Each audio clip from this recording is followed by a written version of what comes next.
عذاب اور ثواب کیا روح کے بغیر صرف جسم پر بھی ہو سکتا ہے؟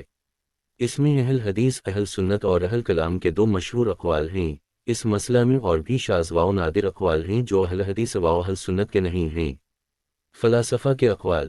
فلاسفہ کہتے ہیں کہ عذاب اور ثواب صرف روح پر ہوتا ہے، جسم پر نہیں۔ یہ لوگ موت کے بعد کی زندگی کو نہیں مانتے اور بالا اتفاق کافر ہیں۔ یہی قول متکلمین و معتزلہ وغیرہ کا ہے، جو موت کے بعد کی زندگی کے تو ماننے والے ہیں، لیکن کہتے ہیں کہ زندگی بعد الموت عالم برزخ میں نہیں ہے، بلکہ قیامت کے دن اس کا ظہور ہوگا۔ یہ لوگ عالم برزخ میں جسم کے عذاب اور ثواب کے قائل ہیں اور کہتے ہیں کہ برزخ میں صرف روحوں پر ثواب و عذاب ہوتا ہے، لیکن قیامت کے دن روح و جسم دونوں پر عذاب اور ثواب ہوگا۔ مسلمان اہل حدیث و اہل کلام وغیرہ کی ایک جماعت اسی کی قائل ہے، اور ابن حزم و ابن مرت نے اس کو پسند کیا ہے۔ یہ قول شاذ اقوال ثلاثہ میں سے نہیں ہے، بلکہ اس کے قول کے قریب ہے۔ جو عذاب قبر و قیامت کا قائل ہے اور واپسی اجسام و ارواح کی مانتا ہے، لیکن ان لوگوں کے عذاب قبر میں تین اقوال ہیں۔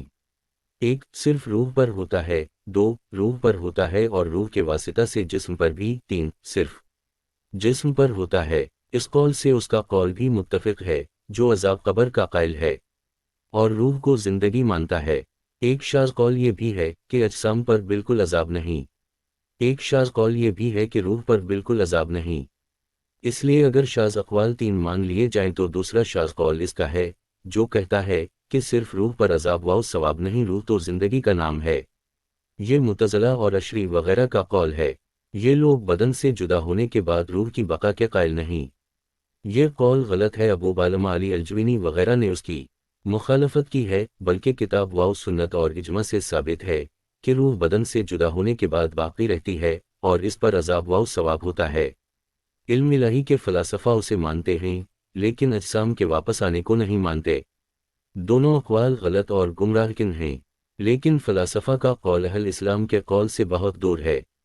گو اس مسئلہ میں ان کی موافقت وہ کرتے ہیں جن کو اسلام کے تمسک کا اعتقاد ہے، بلکہ وہ بھی جو خود کو ارباب معرفت و تصوف اور ارباب تحقیق و کلام سمجھتے ہیں۔ ایک شاذ قول یہ بھی ہے کہ قیامت سے پہلے عالم برزخ میں عذاب و ثواب نہیں۔ کچھ معتزلہ کا جو اس بنا پر کہ روح جسم سے جدا ہو کر باقی نہیں رہتی اور جسم پر عذاب و ثواب نہیں ہوتا، عذاب قبر کے قائل نہیں، یہی قول ہے، جبکہ یہ تمام فرقے برزخ کے معاملہ میں گمراہ ہیں، تاہم فلاسفہ سے بہتر ہیں کیونکہ قیامت قبری کے قائل ہیں۔